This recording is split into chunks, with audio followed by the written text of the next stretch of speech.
Amigas y amigos de AIPS, como siempre es un gusto saludarles y darles la bienvenida a este que es el espacio de entrevistas de la Agencia de Información y Publicidad de Zacatecas. Espacio que, como ustedes bien saben, tenemos destinado para mantener conversaciones con las personas que influyen grandemente en los avances de nuestro Estado, en temas de política, sociedad y gobierno. Y el día de hoy no es la excepción, porque contamos en este espacio con la presencia de Rubén Flores Márquez, quien es presidente del Consejo Estatal de Morena aquí en Zacatecas. Presidente, bienvenido. Muchas gracias por la invitación. No, un gusto estar aquí en este espacio. Bueno, esta es tu casa, las veces que tú gustes. Primero que nada, yo creo que hay muchos temas a nivel nacional que nos interesa que nos comenten ustedes, la perspectiva que tienen sobre todo desde el Comité Estatal, porque a veces cada punto de lo que se maneja a nivel federal tiene que ser aterrizado en lo local porque tiene diferentes características y a veces las personas nos quedamos con las dudas. Pero antes que todo eso, un dato muy importante que vimos en pasados días. Por ahí el Coneval anunció un enorme decremento en temas de las personas que viven en situación de pobreza, pobreza extrema. ¿Qué nos comentas de esto? Pues mira, la verdad es que el dato que presentó el día de ayer el Coneval con su estudio de pobreza 2022, pues refleja, primero que nada, la disminución en un porcentaje mayor. Son más de 5 millones de personas las que salieron del umbral de pobreza. Y que además, pues tiene que ver con una política de bienestar social que emprendió el presidente Andrés Manuel, donde se prioriza la atención a los que menos tienen, ¿no? Primero los pobres, como dice el presidente. Definitivamente. Y los programas de bienestar social han estado impulsando y llegando a cada rincón del territorio para poder darle mejores condiciones, erradicar la desigualdad que vivimos por muchos años. Hay un dato revelador. En el sexenio de Enrique Peña Nieto, en los 6 años se redujo 0.9 millones la pobreza. El presidente, hasta 2022, y nos faltan 2 años de dato, van 5.1 millones de personas saliendo del umbral de pobreza. El 500% más, ¿eh? 500% más de reducción en la pobreza. ¿Y qué refleja esto? Pues obviamente que hay una estrategia directa sobre cómo se debe atacar la desigualdad que nos dejó el periodo neoliberal. Además, que yo creo que hoy por hoy los tecnócratas, esas personas que nos decían que no se podía subir el salario mínimo porque nos iba a afectar en la inflación, esas personas que decían que no podíamos hacer tantos programas sociales, ahora pues van a estar pegando en la pared porque han visto un gran avance en la estrategia del presidente, que tiene que ver, un peso fuerte. Claro. ¿No? Economía que va incrementando. Yo ayer leí, aparte de lo que decía el Coneval, que se había incrementado la inversión extranjera dentro del país. Sí. Se ha reducido la pobreza. ¿Qué quiere decir esto? Pues que obviamente el modelo neoliberal era un fracaso. Claro. Un fracaso rotundo, porque en más promovía la desigualdad. Y ahora con este nuevo modelo económico que puso el presidente, pues vemos los resultados. Y no lo dice el presidente, que es lo mejor, ¿no? No. Lo dice la institución encargada de medir la pobreza en el país, ¿no? Yo pienso, si me permites la opinión, tiene todo que ver con la estrategia que se ha implementado de apoyo a los más vulnerables y que además ustedes les ha tocado, bueno, no directamente a ustedes, pero les ha tocado estar aterrizando mediante todos los gobiernos de los diferentes, hasta los municipios. Es correcto. Mira, eso también es muy importante, porque ahora los gobiernos emanados de nuestro movimiento de Morena a nivel estatal llevan una coordinación muy importante con el gobierno federal.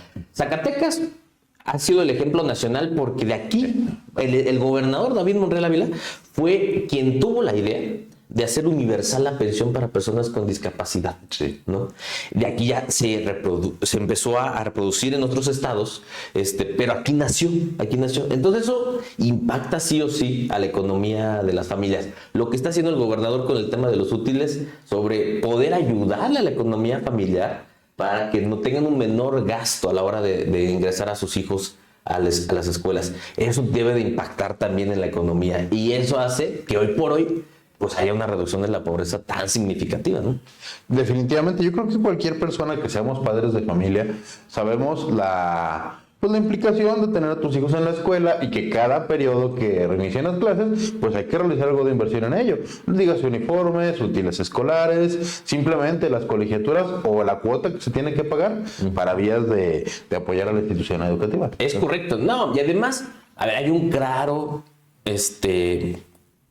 división entre visión de país, ¿no? Ajá. Mientras por un lado un Vicente Fox dice que deberían desaparecer los programas de bienestar y que los huevones deben emprender a chambear, por otro lado se les da oportunidad a la gente para que pueda salir adelante. Esa falsa idea, primero de que eres pobre porque quieres, y eso es totalmente falso, sí. Sino que el propio sistema ha hecho que no tenga las oportunidades suficientes de poder salir adelante. Ahora con programas de bienestar, a ver, adultos mayores, personas con discapacidad, jóvenes construyendo el futuro, producción para el bienestar, se está apoyando a los principales sectores que fueron pues, segregados y olvidados durante el periodo anterior, ¿no? Entonces era natural, ¿no? El día de ayer lo celebramos lo que presentó el Coneval, pero tampoco nos sorprendió porque sabíamos que esta política social iba a ser un éxito.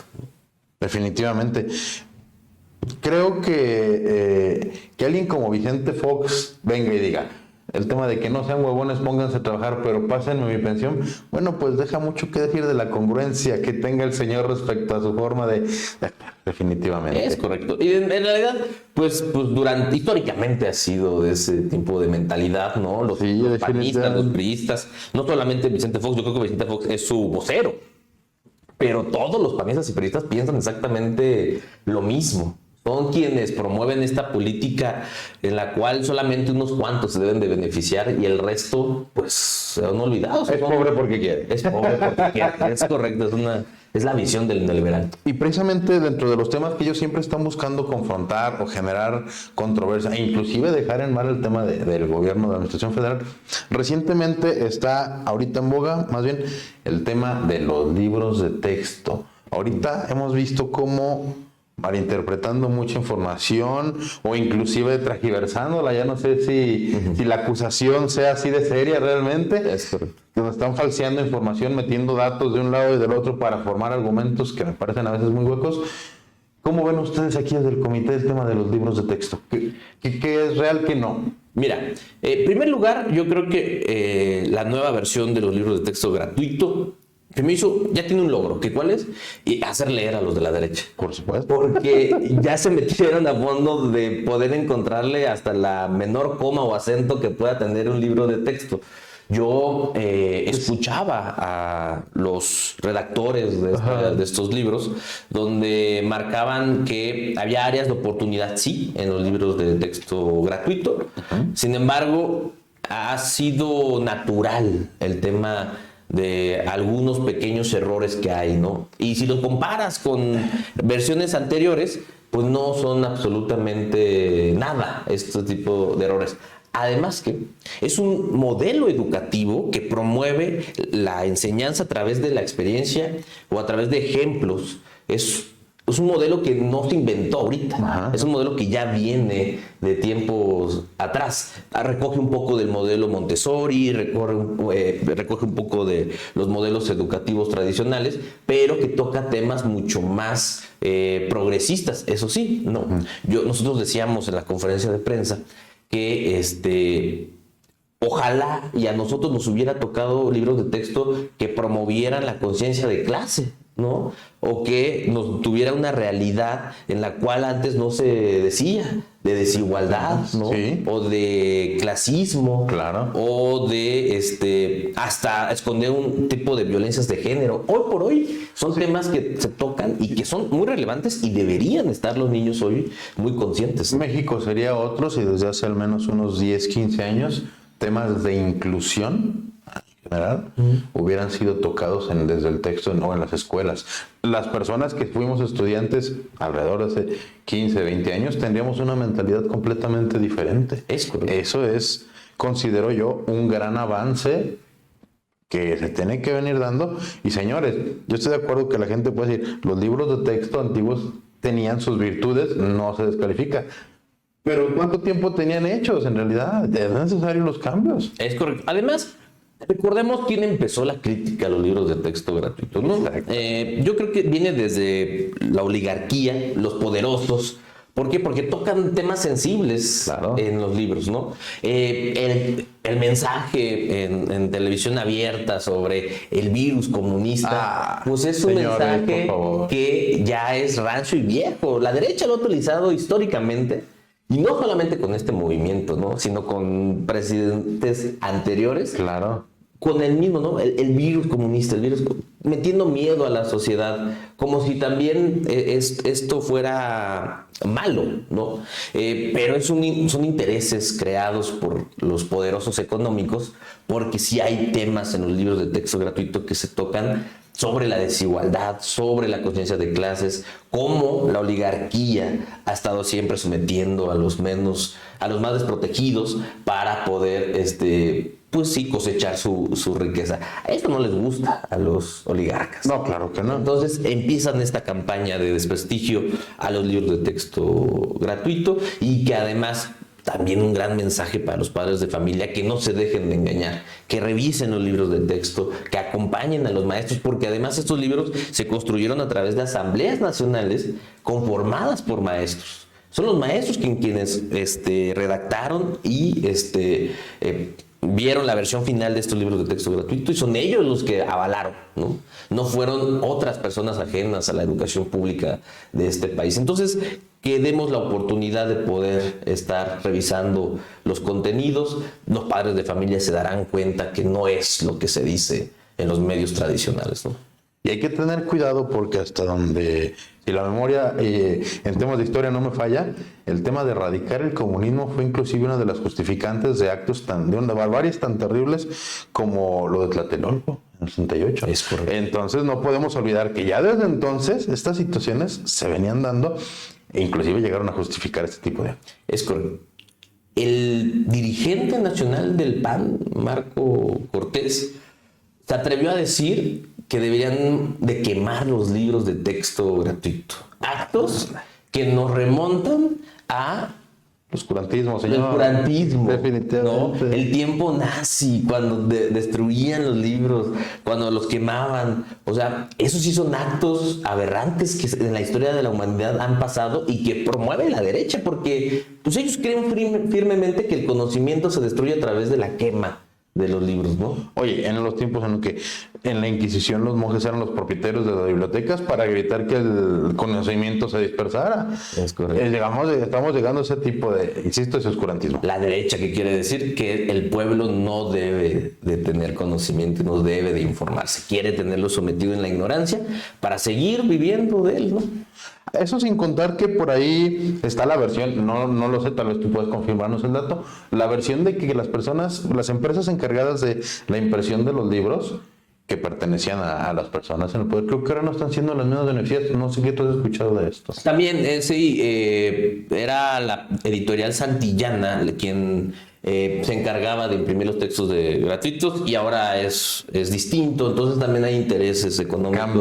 Cambio que promueven las mismas personas que son dueñas de los medios de comunicación, sí, que eran dueñas de estas empresas, pues fueron afectadas y están muy enojados. Los mismos que continúan dando la difusión al virus del comunismo. Al virus del comunismo. Se tocan los intereses económicos y ellos se vuelven absolutamente locos. No quieren el beneficio popular, no. Quieren el beneficio propio, muy distinto a lo que hoy quiere el presidente Andrés Manuel López Obrador. Que además viene del mismo tipo de rumores que se han hecho con los medicamentos, que se han hecho con el tema ¿de qué otro tema tenían propuestos? Varios temas de donde simplemente se estuvieron cambiando las empresas que estaban brindando estos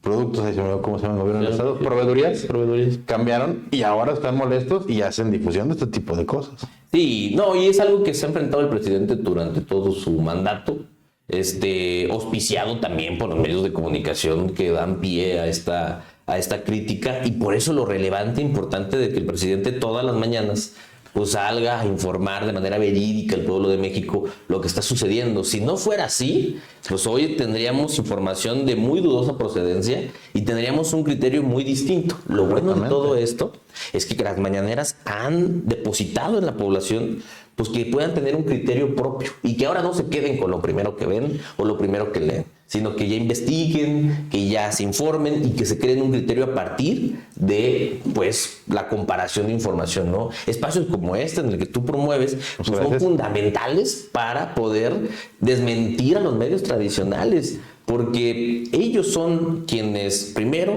responden a un interés económico. Claro.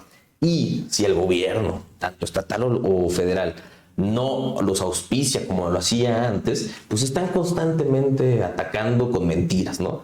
La manipulación de la derecha siempre ha sido a base de la mentira, ¿no? No, y lo que mencionábamos, volvemos a lo mismo, las proveedurías que cambian de persona o de negocio o de empresa, ya no son ellos escogidos. Obviamente quien estuvo viviendo 30, 40 años con ese tipo de comodidad, porque eran contratos millonarios, pues le va a molestar y ¿qué va a buscar? Generar las mentiras aquí. Es correcto. Y se relaciona mucho con lo que pasa, lo que presentó el Condeval con la pobreza, porque la corrupción es un tema fundamental que hace que primero se apoya a los más pobres porque ya no se roba el dinero y ya los programas sí llegan de manera directa, ¿no? Y por otro lado, pues que ya no hay el convenio por abajito de la mesa con estas proveedurías, porque ya no hay corrupción, o sea, y esto se está asentando en la conciencia colectiva de México. Entonces, ojalá y no tocamos madera, pero si viene otro derecho o un corrupto a gobernar, el pueblo ya va a estar muy consciente. A la primera acto de corrupción lo va a juzgar. Y lo va a ver de manera diferente las nuevas generaciones, definitivamente. Es correcto, es correcto. Y precisamente en el tema de que diariamente el presidente sale, nos brinda información, nos aclara de manera personal lo que se está haciendo y dejando de hacer desde el gobierno federal, vimos por ahí un tema que llamó fuertemente nuestra atención y me gustaría conocer tu opinión al respecto. Es el llamamiento que hiciera el INE respecto a los temas que menciona el presidente López Obrador, respecto a Xóchitl. Bueno, la actual que encabeza el grupo, que la semana pasada fue Lili Telles y la anterior creo que Santiago Krill. Bueno, esta semana es Xóchitl. ¿Cómo es esto? Mira, el INE junto con el Tribunal Electoral marcaron algunos recomendaciones para un tema de violencia de género, supuestamente a través de las mañaneras con lo que el presidente informa. Sin embargo, hay que tener mucho cuidado porque principalmente quien modificó las declaraciones del presidente, porque a ver, eso es muy grave, ¿eh? El Tribunal Electoral, cuando aplicó estas sanciones, citaba textualmente al presidente sobre, primero, que decía que un grupo de hombres había puesto a Xóchitl Gálvez como la candidata de la oposición, cuando el presidente nunca dijo que un grupo de hombres había hecho eso. Modificó la declaración del presidente. Es como falsear evidencia, senador. Falseó. Si nosotros revisamos las mañaneras y comparamos lo que postuló el Tribunal Electoral con lo que dijo el presidente en las mañaneras, no coincide. Lo que hizo el tribunal es interpretar lo que dijo el presidente, pero lo hizo notar como si lo hubiera dicho textualmente. ¿Para qué? Pues para sancionarlo por violencia de género. Porque muchas de las declaraciones que pone el tribunal, como de que un grupo de hombres o que los hombres colocaron a Xóchitl o Xóchitl logró subir en la vida pública gracias a los hombres. Todos estos párrafos textuales nunca los dijo el presidente Andrés Manuel y esa es la gran controversia ahora. La gran controversia.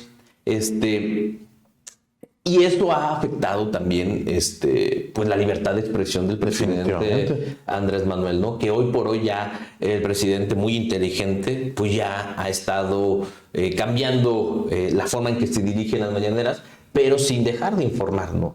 Él lo decía en la mañanera del día de ayer, si no me equivoco, que era muy dispar el tema de la impartición de justicia a través de estos órganos autónomos, ¿no? Como el tribunal, la propia Suprema de Corte o el propio INE, que históricamente han estado golpeteando a este gobierno, porque él expresaba cuando atacan al presidente, cuando me discriminan, cuando se dirigen a él de manera despectiva, de que está viejito, de que está enfermo, de que nunca nada ha sancionado el tribunal o el INE o la propia Suprema Corte. Ellos mismos lo hacían, ¿no? A estos actores. Pero el presidente, informando a la gente, lo sancionan y lo sancionan y lo sancionan.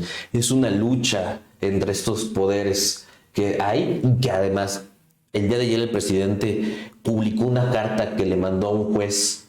Este mismo juez que ha parado las obras del Tren Maya, este mismo juez que ha liberado a criminales, este mismo juez que ha echado para atrás la compra de medicinas, este mismo juez que ha estado a favor de la derecha y en contra del gobierno, evidenciando la complicidad de los tribunales con la derecha.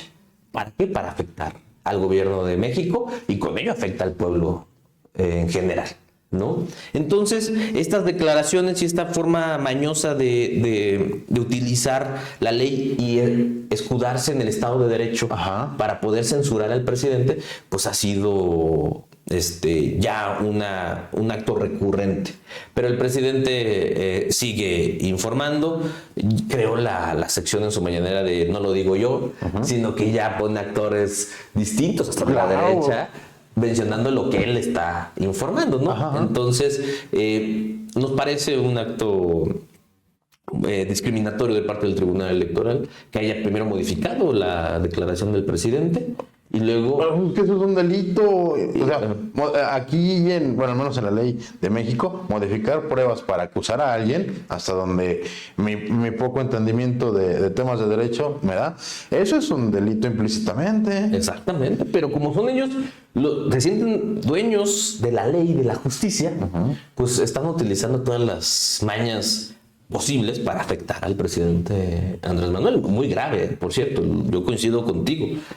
Ahora, aquí no ocupamos ser genios ni científicos de cohetes para que la lógica nos diga que si es el mismo juez quien está obstruyendo los temas de medicina, los temas de las obras y que está constantemente arremetiendo en contra del presidente de la República, pues yo creo que la gente debemos de darnos a la tarea de hacer el análisis de cuándo está este juez, quién lo puso, de dónde viene y qué favores debe, porque si está metido de esta manera...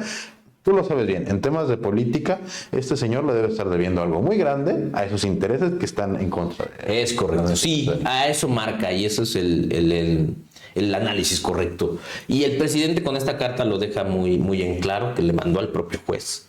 Y que además pues, iba a poner a disposición de la Judicatura Nacional pues el actuar del juez y que investigaran todos estos actos, ¿no? Porque sí han sido uno tras otro y es el mismo juez, ¿eh? Es el mismo juez. Yo creo que el Poder Judicial en México debe tener una reforma profunda para cambiar, porque ya está podrido por dentro ese poder, ¿no? Y que el presidente, ahora más que nunca, ahora con estas maneras de censurar, dijo que antes de que él termine su periodo, iba a mandar la reforma al Poder Judicial para que se profundice y se cambie, ¿no? Primero, empezando por la austeridad. Sí. Y luego por un servicio de carrera. Que lo que ganan los señores, Digo, un salario y un trabajito de esos cualquiera lo quiere. No sé cuántas veces a la semana sesionan, pero no creo que sea...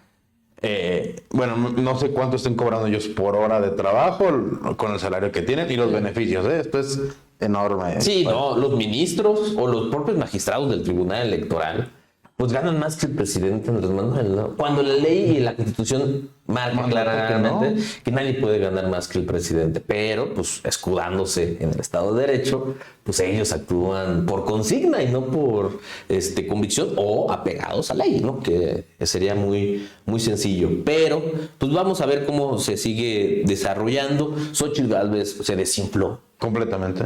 La pusieron como el fenómeno, los medios de ellos.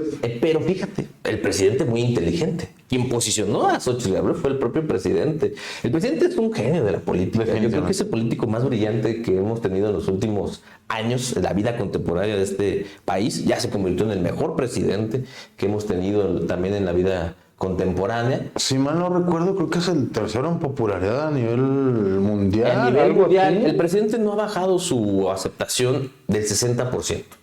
Aquí en Zacatecas, si tú vas a las casas, de cada 10 casas que tocamos, 7 están con el presidente Andrés Manuel López Obrador. Entonces, es el gran respaldo popular que tiene el presidente, que ha logrado y que él sabe que lo tiene y que por eso está impulsando tanto la transformación del país, ¿no? Entonces posicionó a Xochitl Gálvez para hacer, pues sí, condicionó a la derecha. Sí, o sea, el presidente puso a la candidata de la derecha. Sí, ¿no? sí, sí. Porque dijo, pues mientras el proceso interno de Morena se está llevando a cabo con las corcholatas, pues yo empiezo a condicionar a la derecha. Y ha dado resultados.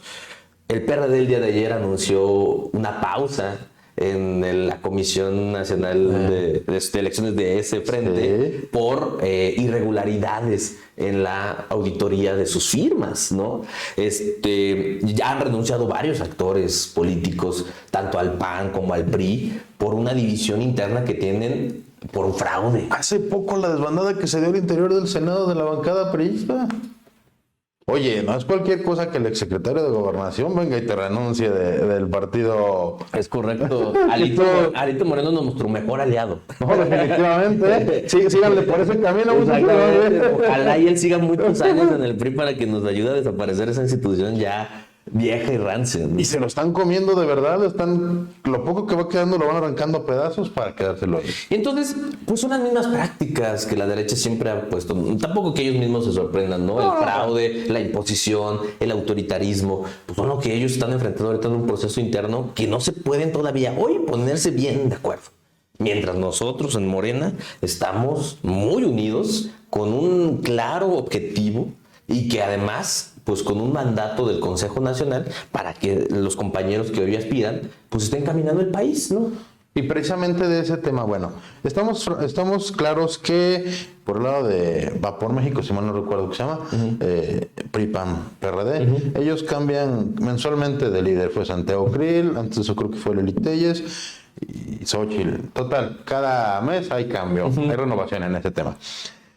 No sé quién llegue después, pero lo que sí es constante por el lado de Morena son las corcholatas, a quienes nos hemos visto todos chambeando, a quienes comprendemos que ustedes tienen que estar por ahí muy atentos a que también no cometan errores con las asambleas que están realizando. ¿Cómo va esto? ¿Cuándo termina el proceso? ¿Cuándo va a salir humo blanco en Morena? Mira, el Consejo Nacional estableció los lineamientos para el proceso interno de selección al Coordinador Nacional de Defensa de la Cuarta Transformación. ¿En qué estamos ahorita? Primero, los compañeros aspirantes están recorriendo el país, llevando las asambleas informativas y los logros de la Cuarta Transformación. Exacto. El próximo martes, el presidente nacional de nuestro partido, Mario Delgado, anunciará cuáles fueron los acuerdos de la Comisión Nacional de Elecciones, primero para la insaculación de las casas encuestadoras. O sea, ¿quiénes serán los que levanten la encuesta? Excelente. La encuesta. Y así la metodología muy específica. Sabemos que va a ser una encuesta presencial, con boleta en mano y urna simulada.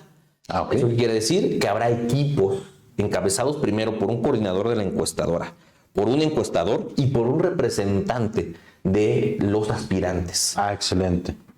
La Comisión Nacional de Elecciones le tiene que avisar tanto a Dan Augusto, Marcelo Ebrard, Claudia Sheinbaum, Ricardo Monreal, Manuel Velasco y Noroña, que tienen que nombrar un representante para que acompañe a las encuestadoras a levantar el estudio, ¿no? Esto va a hacer hasta el día 28 de agosto. Y del 28 de agosto al 5 de septiembre se va a analizar toda la información que se haya levantado. Los compañeros aspirantes terminan sus recorridos el 27 de agosto. Ok. Y 24 horas antes de la encuesta. Exacto, que termine el levantamiento de encuestas. ¿no? Ok. Ajá. Y el 6 de septiembre se van a dar ya los resultados en un evento público sobre quién fue el ganador de estas encuestas. Van a ser 5 encuestas. Sí. 4 por casas encuestadoras y una que levantará la propia Comisión de Elecciones. Entonces, y al 6 de septiembre sabremos quién será el ganador, ¿no? Ok. Había una pregunta, no sé si tengas tú la posibilidad de respondernosla o al menos qué opinas sobre eso. Por ahí hacían la pregunta y me parecía muy buena. Entonces, es un hecho ya que quien resulte triunfador en este tema sí será el candidato que pondrá el presidente, porque esa duda nos ha surgido a todos. Si entendemos el movimiento en respecto a las corcholatas y todo lo demás, y quien apoya para un lado, quien apoya para el otro, por las diferentes aristas que hay en Morena. Que al final llevan todos a lo mismo, claro está. Pero entonces, de ahí ya se supone que es quién será el candidato definitivo. Mira, no podemos hablar ahorita de una candidatura porque el proceso electoral comienza en noviembre. Ah, ok. Comienza en noviembre. Quien salga el 6 de septiembre será nuestro coordinador nacional de defensa de la Cuarta Transformación. Excelente. Que podría y sería naturalmente quien se inscriba en la convocatoria para ser el precandidato de nuestro movimiento. Ajá. Pero son dos tiempos distintos. Ah, ok. Ahorita es un proceso interno para seleccionar a este coordinador nacional, Sí. y luego ya el Comité Ejecutivo Nacional tendría que emitir la convocatoria para la inscripción de la precandidatura hacia el 2024, donde naturalmente nuestro coordinador nacional se inscribiría a esta, tener participación. participación. Y la convocatoria debe tener, debe estar muy dirigida inteligentemente y especial para que pues quien ya participó en este proceso interno, pues pueda ser nuestro representante hacia el 2024. Pero se vienen en dos momentos distintos. Entonces queríamos que tal vez en la cuenta ni siquiera lo podríamos llamar, como lo hacían en otros partidos, alguna interna, alguna de esta interna en la elección. Una elección interna Sí, para... no sé, sino una unificación como de simplemente ideologías, de propuestas, de movimiento, para llegar a algo en conjunto. Sí, el proceso interno lo que viene a hacer es primero eliminar la incertidumbre que tenían todos los compañeros que tienen un interés legítimo para aspirar al 2024 y tener un piso parejo en términos de selección, ¿no? Que era lo que se necesitaba en nuestro movimiento para unificar, como tú bien dices,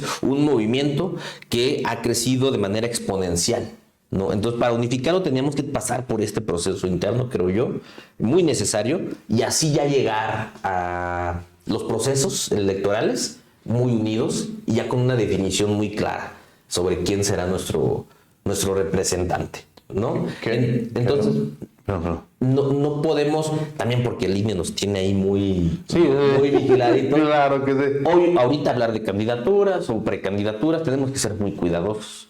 Entonces tenemos primero que enfocarnos en sacar este proceso interno de partido y ya entrar luego ya a los procesos electorales naturales que marca el calendario, que eso tiene que ser a partir de noviembre.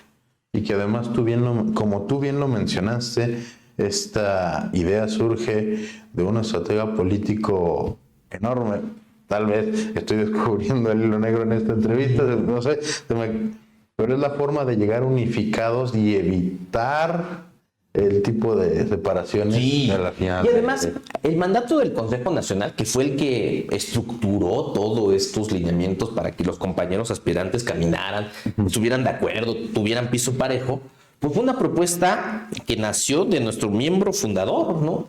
Sí. Y máximo líder de este movimiento en el país. Entonces, pues todo viene de una misma idea, ¿no? Claro. Y todos estamos alineados a esa idea. Y nos ha puesto en un panorama de unidad, ¿no?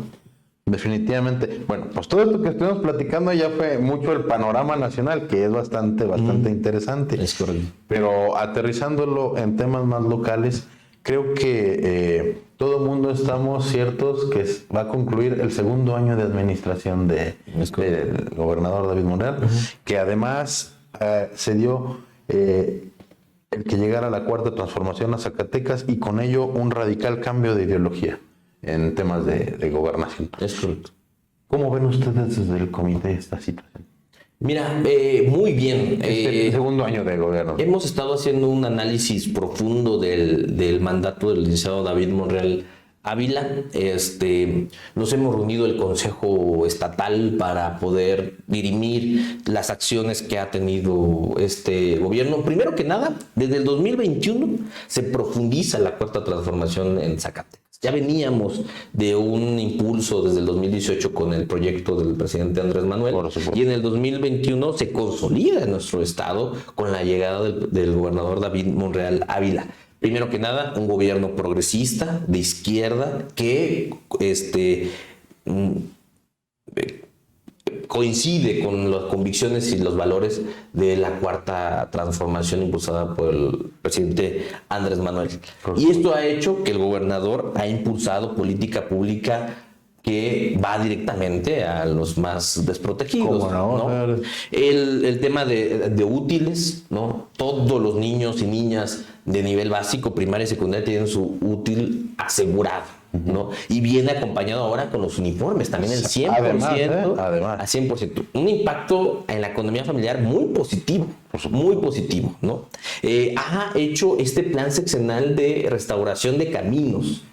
En el cierre de este año, más de 1,700 kilómetros de caminos rehabilitados en menos de 2 años, o casi ya 2 años. Casi 2 años. Si comparamos con el quinquenio anterior, porque nada más se restauraron 500 kilómetros en 5 años, 100 kilómetros por año, es un incremento exponencial de atender las carreteras de Zacatecas que tú y yo sabemos estaban destruidas y abandonadas. Completamente. ¿No? Y uno que recorre el territorio permanentemente se da cuenta, llega a la comunidad y la gente lo primero que dice es la carretera. Claro. Porque estamos incomunicados. Cuando llueve no se puede pasar ni ir a la capital o a la cabecera, porque es imposible, ¿no? Sí.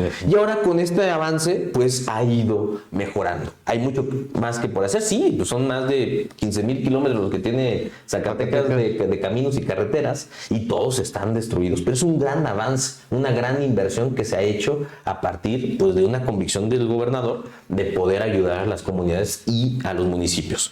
Pero no solo eso, ¿no? La economía de Zacatecas ha empezado a crecer significativamente. Nos remontamos a los datos que muchos les gustan a los tecnócratas y a los de la derecha. No todos los datos, nada más los que les convienen. Nada más los que les conviene. El INEGI marcó ya 2 estudios de actividad económica y actividad industrial, donde Zacatecas en la actividad económica es el segundo estado que más creció a nivel nacional. Exacto. En la actividad primaria es el primer estado que más creció, un 28%. Ya somos el 5º estado que más aporta a nivel nacional en las actividades primarias. Sí. Y en la actividad de terciarias, que son los servicios, somos el 5º estado que también más creció. ¿Qué significa esto? Mayor inversión privada, mayor inversión pública, y que esto genera empleos, mejor economía, mejor ingreso para las familias. Que empieza a circular. Obviamente Zacatecas, porque hoy leía en las mañanas las columnas que dato del Coneval, pues no se reflejaba en Zacatecas. Pues déjenme decirme que eso es falso, porque en Zacatecas también la pobreza bajó, ¿no? También poco más de 26,000 personas salieron de la pobreza en Zacatecas. Excelente. Y que se ha convergido entre gobierno federal y gobierno local. El gobernador, con esta política muy de poder salvar lo que en Zacatecas se dejó de hacer por muchos años. Sí. En el principio del mandato del gobernador, yo platicaba con algunos compañeras y compañeros del movimiento, y yo decía, va a ser muy fácil la comparativa, porque en la primera acción que haga el gobernador va a ser mucho más de lo que hizo Tello o lo que hizo Miguel Alonso. Sí. ¿Por qué? Pues porque no hicieron nada. No hicieron nada. Entonces, con poquito que vayamos avanzando, sí va a haber grandes avances. Sí. Grandes avances. La economía está. La actividad industrial, somos el 3er estado que más creció en actividad industrial. Y eso hay que hacer un análisis profundo, porque todos nos van a decir, sí, pero la seguridad, sí, pero la violencia. A ver, espérame poquito, ¿no? Crecer la economía hace que tengamos mejores ingresos y mejores oportunidades para la población, ¿no? ¿Por qué hay violencia y por qué hay inseguridad en el país? Porque por muchos años se abandonaron a los jóvenes, claro, se abandonaron a las comunidades. ¿Y cuál es la única alternativa de las personas? Pues tal vez tener un ingreso a través de la criminalidad o a través de infilarse en estos grupos, ¿no? Es que además es obvio, a todo se acostumbra uno, menos a no comer. Y para eso requieres un ingreso. Exactamente. Entonces recurrían lamentablemente a estas prácticas, pero ahora mejorando la economía, ¿no? Se ha empezado a impulsar las becas de la nueva gobernanza. Tiene un programa muy bondadoso que se llama Vivienda para el Bienestar, que es ir a las comunidades o a los hogares más desprotegidos o olvidados y poderles ayudar con un cuarto de baño, poderles ayudar con techo firme, piso firme, rehabilitación de muros, poder llevarles tinaco de agua, poderles baños biodigestores, porque no tienen no hay servicio de agua potable. Y entonces también se ha ido mejorando en ese sentido, a partir también, hay que decirlo, del recorrido del gobernador en los 50 municipios del estado de Zacatecas. Ningún gobernador en la vida moderna o en los últimos 20 años había recorrido el estado de Zacatecas tantas veces como el gobernador David Monreal Ávila. Primero, audiencias públicas. O, si no, inaugurando caminos, inaugurando puentes, inaugurando obra pública, entregando apoyos, coordinándose con el gobierno federal para entregar los programas federales. El gobernador todos los días tiene agenda, empezando por la mesa de seguridad y luego a los municipios a recorrerlos para llevar apoyos. Es más, o algo más sin precedentes. Este fin de semana el gobernador estuvo en una gira por Estados Unidos con nuestros compañeros migrantes. Estuvo en Utah, ahí en Texas, y hizo una audiencia pública con los migrantes. Yo no me acuerdo qué gobernador haya ido con los compañeros a atenderlos directamente en una audiencia. Y destinó y comprometió más de 80 millones de pesos en apoyos para los migrantes. Entonces, no solamente se queda, porque sabemos, hay un dato muy revelador, que hay más zacatecanos en Estados Unidos que en el propio Zacatecas. Es una comunidad muy grande allá que necesito también que lo volteemos a ver. Y además que nos han regalado tanto, y han aportado tanto a nuestro estado, que debemos estar muy pendientes. Y eso hace el gobernador. El gobernador va y escucha directamente a la gente. A mí me consta que petición o gestión que le llega al gobernador, petición y gestión que se atiende por el quien diga, ¿no? Su gabinete. Entonces, vamos muy bien, reconocemos los avances, reconocemos el compromiso del gobernador David Monreal Ávila y tiene el respaldo total y estricto de su partido, de Morena. Estamos en la trinchera con él. Estamos también ayudándole abajo con la gente, poder concientizar sobre los avances que ha tenido el gobernador, pero también que la gente siga firmemente en la idea de que estuvimos en el abandono total y que poco a poco ahí tiene que mejorar la situación en Zacatecas. Abandono de 20 años, o si hablamos más a nivel nacional, de más de 100 años, no se puede arreglar en su totalidad en 2 años. Necesitamos un plan transeccional completamente para ir mejorando, pero vamos por buen camino. Creemos firmemente que se están haciendo las cosas correctas para seguir adelante, ¿no? Y nosotros desde Morena muy claramente respaldamos al gobernador David Monreal Ávila. Y además, como tú bien lo mencionas, no podemos olvidar, hay quien cuestiona, es que en la administración de Miguel Alonso, es que en la administración de Amalia García, es que en la administración de Alejandro Tello. Sí, señores, 17 años de gobierno, aquí van 2 y los avances son ampliamente notorios. Entonces, imagínense cómo irá a estar Zacatecas en un par de años más o al final del sexenio. Es correcto. Yo creo que también el gobernador se convertirá en uno de los mejores gobernadores que ha tenido esta entidad por el compromiso que ha demostrado con los zacatecanos. Y tú lo dices muy bien. Me acuerdo mucho, hace 2 días estaba en la colonia Fobiste, aquí entre Zacatecas y Guadalupe. Y una señora me decía con mucha razón, está muy bien, ¿no? Pero queremos ver hacia el futuro, no nos queremos que nos sigan hablando del pasado.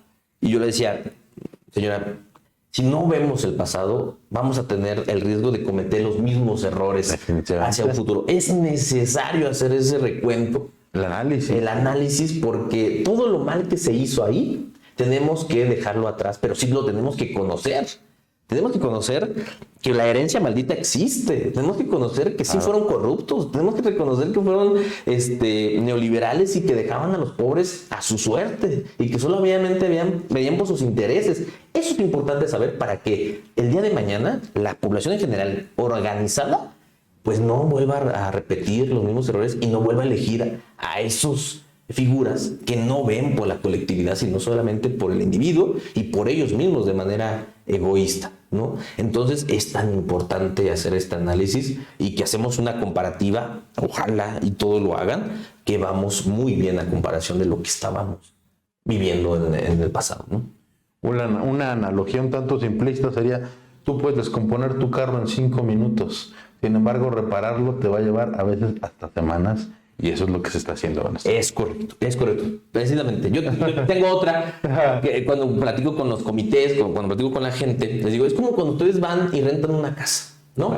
Y llegan a la casa y los techos están cayendo, las paredes están mal pintadas, no hay drenaje, el piso es un desastre, está destruida, ¿no? Y empiezas tú a arreglarla poco a poco. Pero al mes llega tu rentero y te dice, mira cómo tienes la casa. Está destruida, no, espérame, tú la dejaste así. Exacto. Yo apenas le estoy poniendo el techo, yo apenas estoy arreglando el baño, pero aguántame porque pues me la dejaste totalmente destruida. Igual el estado de Zacatecas, ¿eh? Claro. Porque esos mismos que critican y señalan de manera superficial fueron los que destruyeron este estado. Los que lo dejaron así. Es correcto. Eso sin contar que en la analogía que hacemos tanto del carro como de la casa, no estamos tomando en consideración si es temporada de lluvias, si han pasado otras cosas y los imperfectos que se dan en el cotidiano, tanto de la casa. Gran mérito del gobierno federal, porque atravesamos una pandemia mundial que puso a las economías del mundo en declive. Y hoy México no hubo recesión, no subió el dólar, al contrario, se fortaleció el peso. El superpeso, como lo llaman. El salario mínimo creció en un 200%, el salario mínimo. O sea, es algo que hay que reconocerle al presidente Andrés Manuel.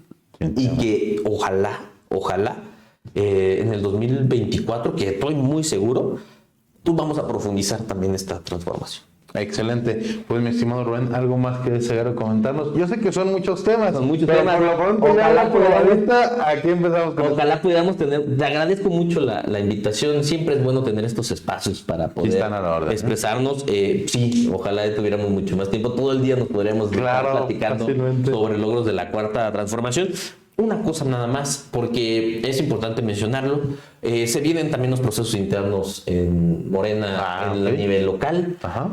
Hacemos un llamado a todos los actores políticos de Zacatecas que coinciden con nuestro movimiento a que esperen los tiempos, a que sean mesurados en su actuar, que no se presten a publicidad onerosa, que no repliquen un poco lo que se hizo a nivel nacional de tanto espectacular, tanta barda, eso ya no va con nuestro movimiento, no lo acepta la gente, ya no lo cree, la politiquería ya no cabe en Morena. Entonces, que nos ayuden primero a organizarnos y que vayan con la gente a informar los logros de la cuarta transformación del gobernador David Monreal Ávila como del presidente Andrés Manuel, que nos ayuden ahorita a esa parte y que ya avisarles que ya llegarán los tiempos para poder definir qué pasará a nivel local en el estado. Excelente, pues te agradezco mucho, Rubén. No, muchas gracias a ti. Te reitero, este es tu espacio las veces que ustedes gusten. Muchas gracias. Para el comité aquí siempre están las cámaras y micrófonos puestos. Muchas gracias a ti, a tu auditorio y a todo tu equipo. Bueno, pues amigas y amigos de IPS, estas son las palabras de Rubén Flores Márquez, quien es presidente del Consejo Estatal de Morena en Zacatecas. A mí no me resta más que agradecerles el placer de su compañía y atención e invitarlos como todos los días a que nos acompañen a disfrutar de las entrevistas que realizamos cotidianamente. Otro tema que me gustaría mucho solicitarles es que nos ayuden a compartir y nos den me gusta en nuestros perfiles de las variadas redes sociales como lo son Facebook, Twitter, Instagram, TikTok y YouTube. Y recuerda, si ocurrió en tu municipio, está en IPS.